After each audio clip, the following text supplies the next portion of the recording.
Oui, Monsieur le Président, chers collègues, alors que le pouvoir d'achat arrive en tête des préoccupations des Français qui subissent une inflation de plus de 6%,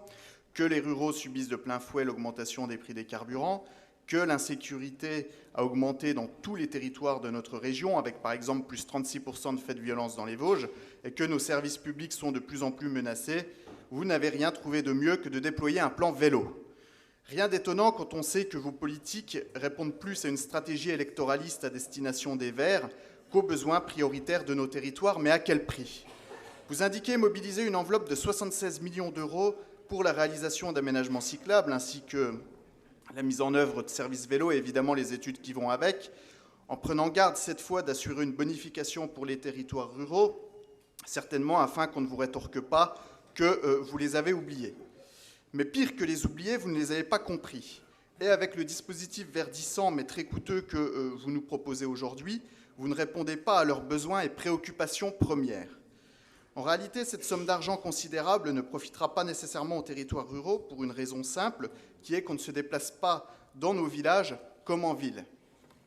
Vous rêvez que les ruraux, comme les citadins, puissent se rendre sur leur lieu de travail à vélo, mais vous oubliez qu'un déséquilibre territorial, qui est la résultante de vos politiques publiques, les oblige à parcourir chaque jour des dizaines de kilomètres pour aller non seulement au travail, mais aussi pour accéder à la culture ou encore aux services de santé, à condition que ces derniers soient pérennisés, ce qui est loin d'être acquis dans notre région. En effet, permettez-moi ce court aparté,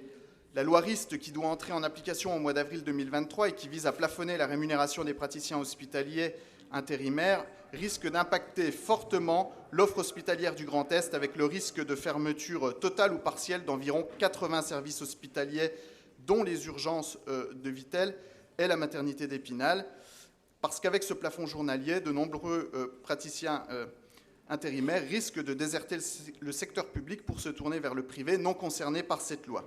Il s'agit là d'une préoccupation majeure des acteurs et habitants de nos territoires, bien plus prioritaire que votre plan vélo.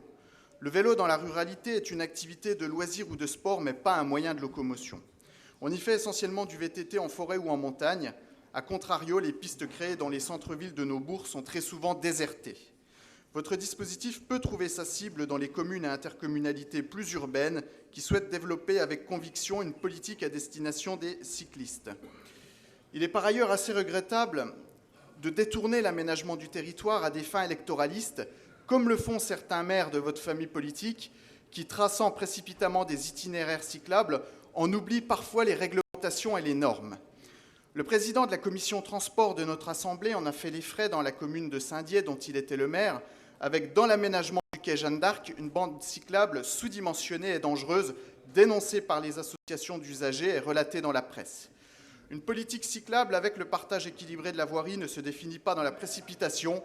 mais doit être réfléchie pour ne pas se faire en contradiction avec l'usage de la voiture que vous avez tendance à écarter ou discriminer. Nous sommes favorables aux infrastructures cyclables dès lors qu'elles n'entrent pas en contradiction avec les autres mobilités, et notamment l'usage de la voiture qui est indispensable pour beaucoup de nos compatriotes de la ruralité et du périurbain. Si la pratique du vélo doit être encouragée et nous y sommes favorables, nous regrettons cependant les sommes disproportionnées que vous y consacrez, alors que beaucoup de nos compatriotes sont à l'euro près et parfois même dans la privation en raison de la conjoncture actuelle. Aider nos collectivités à faire des économies en agissant sur l'isolation des bâtiments, sur la modernisation de l'éclairage public ou encore sur l'évolution des modes de chauffage nous paraît bien plus efficace sur le plan écologique que dépenser des millions d'euros dans une politique vélo qui ne répond en rien aux urgences du moment. Je vous remercie.